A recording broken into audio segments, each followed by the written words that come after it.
The next to interpolate is Congressman Jojo Lara. You have 10 minutes. Thank you, Mr. Chair. Mr. Chair, my questions have already been asked. For now, I have no more questions. I yield to the next interpolator. Thank you very much, Mr. Chair. Thank you, Congressman Lara. The next to interpolate is Congresswoman Janet Garin. She's not here. So, Congressman Drixie Cardema, you are recognized. Thank you, Mr. Chair. Good evening po. Just a manifestation. This is a manifestation. Yes, Okay. Chair. Please proceed.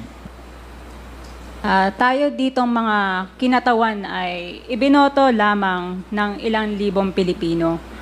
Ngunit ang kasama natin ngayon ang Pangulong Duterte, ang most voted Philippine leader ng 2016. At ang kanyang anak, Vice President Sara Duterte, ang most voted Philippine leader naman ngayong 2022. I would like to manifest na gusto ng sambayanang Pilipino ang pagdurog niya sa mga kriminal, durugista at NPA na terorista. Kaya sila ibinoto at patuloy na mahal ng mga Pilipino. Kaya gusto natin ng patas na hearing. Sana sinama natin dito ang libo-libong mga magulang na ang mga anak ay biniktima ng mga durugista. Ang mga ordinaryong Pilipino na naglalakad galing trabaho, tapos sinaksak o pinatay ng adik, lahat ng mga kababaihan, na kahit pati infant na babae ay ginahasa na ng adik. Libo-libo rin ang kanilang mga magulang at mahal sa buhay na wala dito ngayon. Awang-awa ang mga Pilipino sa mga inuseteng pamilyang na ito, kaya niluklok ng bansa ang Pangulong Duterte.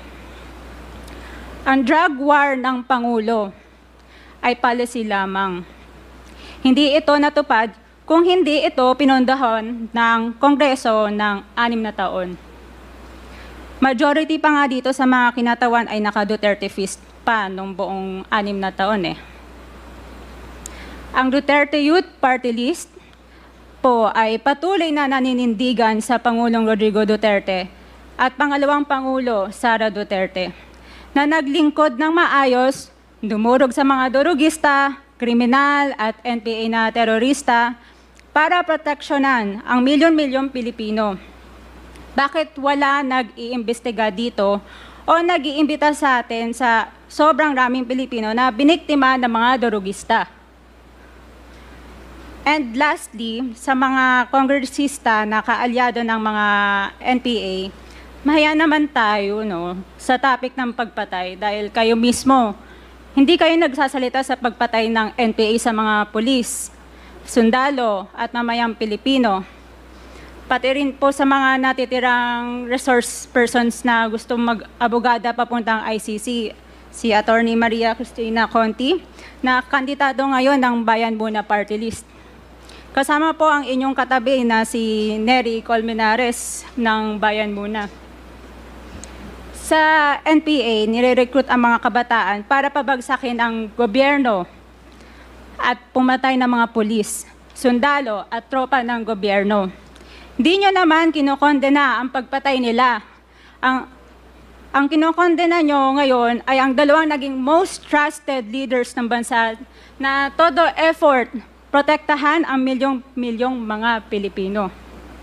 In support sa advocacy sa Pangulong Duterte, ang Duterte Youth Party List ngayon, Kongreso ito, ang kaisa-isang nagpapanukala ng pagbalik ng death penalty para sa mga rapist, kidnappers, durugista at terorista.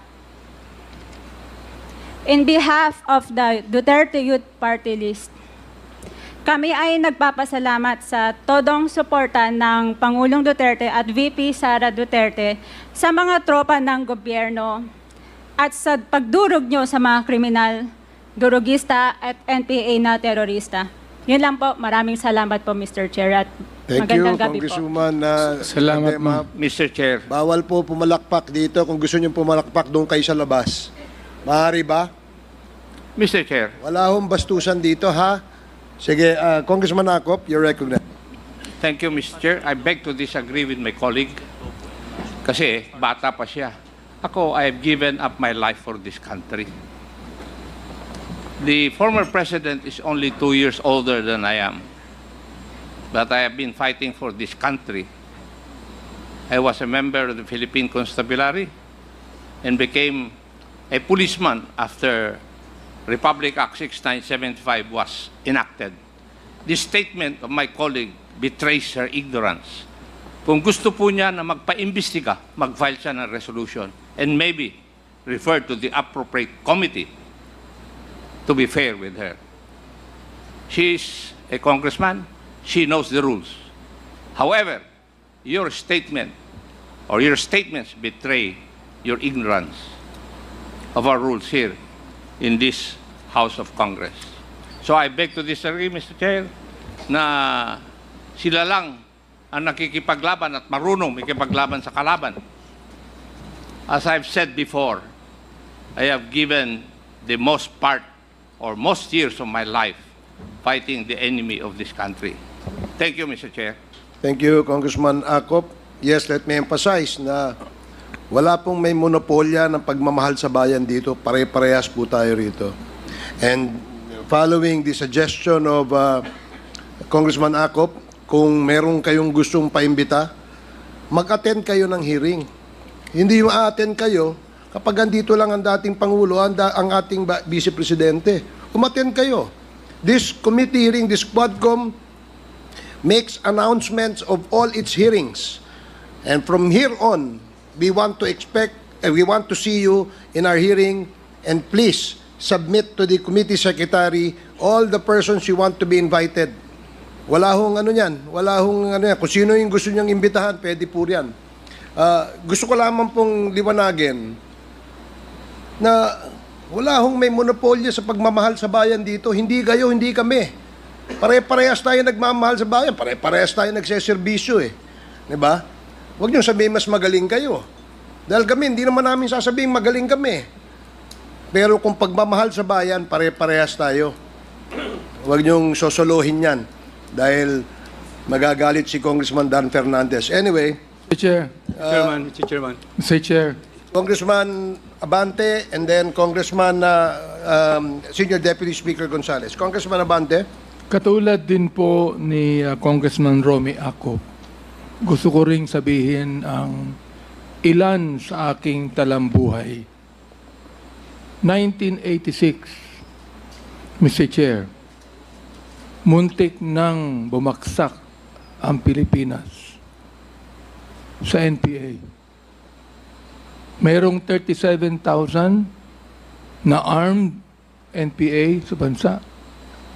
Mayroong 5 million na mass support ang NPA. That was 1986. Kinausap ko ang dating chief of staff, si FBR, upang ang aming grupo ay makipag-ugnay sa CRS upang labanan namin ang MPA saan man sila naroroon.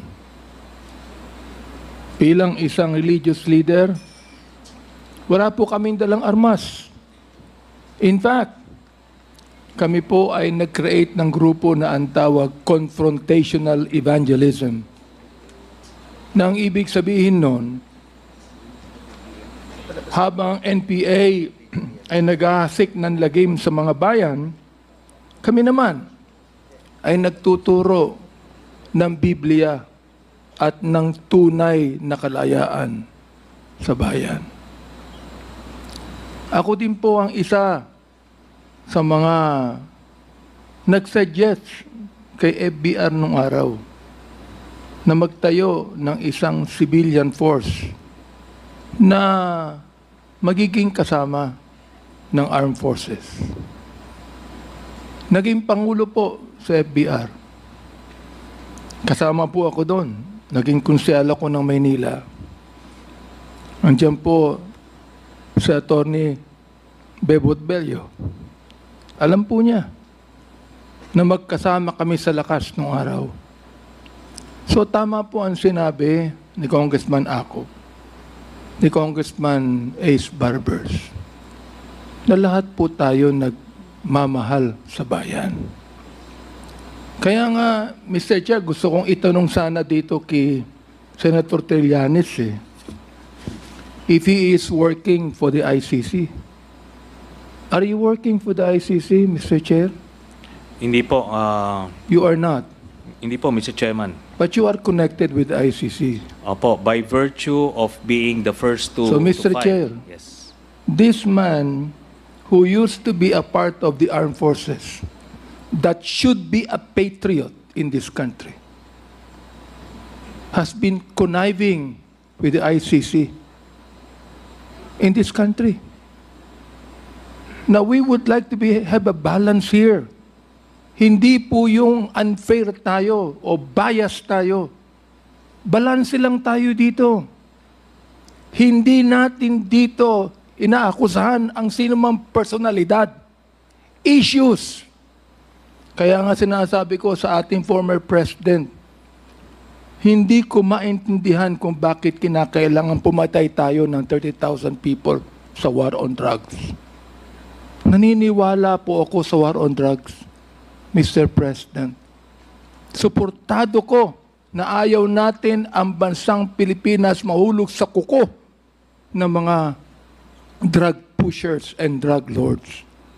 Ang nakakapagtaka lang, Mr. Chair, kung bakit kakaunti lang ang napapatay ng mga drug lords at drug traffickers at libo-libo ang napapatay ng mga drug pushers at daan-daan ang napapatay ng mga drug users. Huwag natin pag-usapan dito ang ideolohiya. Pag-usapan po natin dito kung paano natin pagagandahin ang bansang Pilipinas. Yan po ang pag-usapan natin dito, Mr. Chair. Maraming salamat po. Thank you, Congressman Abante. Mr. Next, Chair, our senior Mr. deputy. Chair, would like to manifest. Yeah, but before Okay. I recognize you, I will recognize Senior Deputy Speaker Dong Thank you, Gonzales. Mr. Chair. Thank you, Mr. Chairman.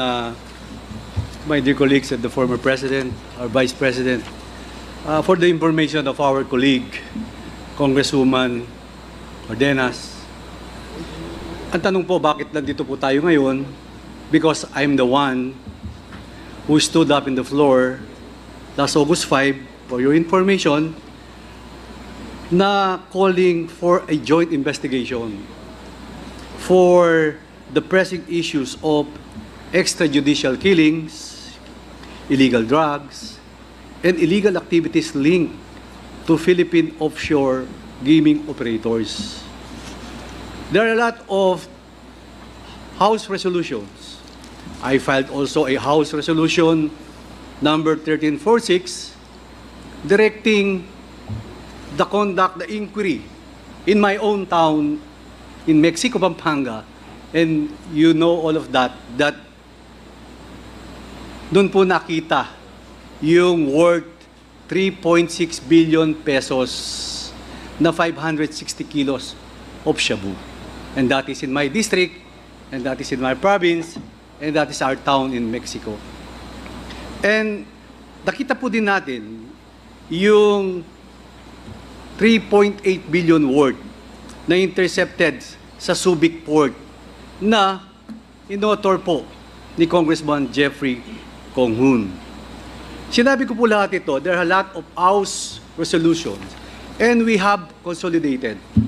That's why this Quadcom form na dumaan po sa tamang proseso, dumaan po sa Committee on Rules, and I think this is the first time in the history of Congress since 1907.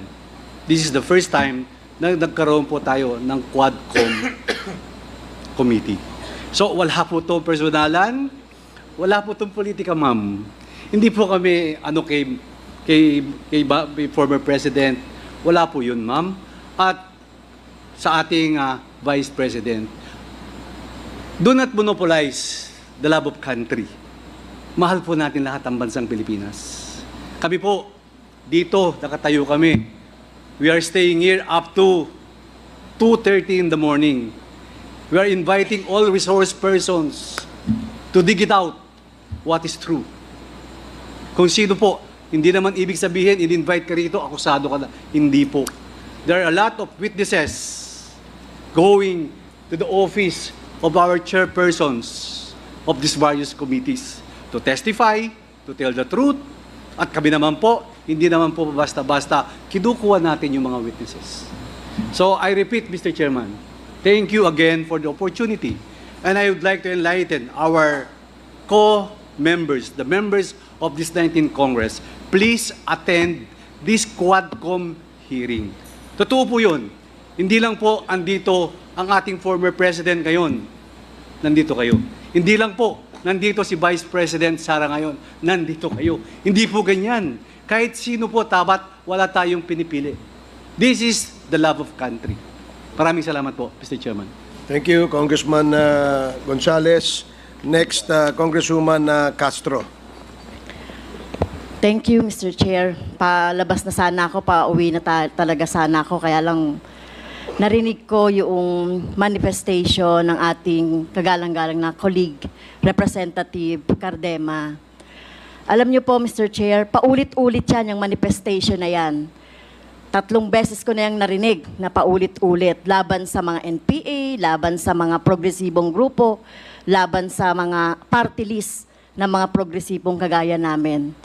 At yung mga tinutukoy niya siguro ay kami yun, no? At talagang nakikita naman natin, ano ba talaga yung intensyon, no, ng mga ganitong manifestation. Ito, ginagawa natin ito tulad ng sinabi ng ating chair at SDS, panglabing isang araw na natin itong ginagawa, no? Nagpupuyat tayo dito, nagpapagod, hinahanap ang truth, etc. Para lang makita natin, 3,000 ang napatay, more or less, sa panahon ni President Duterte na EJK. So, wala ba yan sa inyo? Karamihan dyan, mga kabataan na walang kamalay-malay na naging biktima, Mr. Chair, ng ng mga karumal-dumal na mga pagpatay sa panahon ni President Duterte. I know, idol mo, si former President Duterte, Mr. Chair, idol ng ating colleague dito, kahit na yung ating Vice President. Pero dapat po, ang tingnan natin dito ay yung kapakanan, lalong-lalo na yung ating mga kabataan. No? Kaya po, at isa pa po, Mr. Chair, hindi natin pinapayagan sa ating committee yung pag-disrespeto sa ating mga resource person. Narinig ko rin na binabanggit yung mga pangalan ng ating mga resource person na nandito. So dapat po, igalang natin yung rules kung gusto nating makatulong at gusto nating magtrabaho dito sa Kongreso. Kasi ito naman talaga yung sinumpaan natin, ito naman talaga yung mandate sa atin. Ay tumulong na lang kayo, no? Tumulong na lang kayo. At hindi yung ganito, tama yun, maghain tayo ng resolusyon para kung gusto nating may ma-resolve na problema, like yung problema halimbawa ng patuloy na armadong pakikibaka, bakit ba merong mga armed struggle? Nilulutas natin yan hindi sa madugong paraan, hindi sa militarisasyon. Kaya nga tayo ay nagkakaroon ng peace talks, di ba? Dapat magkaroon ng peace talks at hindi ito, ng militarization, yung ating laging iniisip at laging sinasabi natin na terorista si ganito at si ganon. So, Mr. Chair, pasensya na po kasi nagiging irrational yung mga ganitong mga statement ng ating colleague. Pasensya na, with due respect. Sana hindi na maulit ito at aasahan natin, tama po, aasahan natin sa mga susunod na mga hearings si Representative Cardema na tumulong siya sa atin sa paghahanap ng truth dito sa ginagawa natin sa Quadcom at sa iba pang mga hearings, Mr. Chair. Thank you. Maraming salamat, Congresswoman Castro. The next to interpolate, and I think the last to interpolate,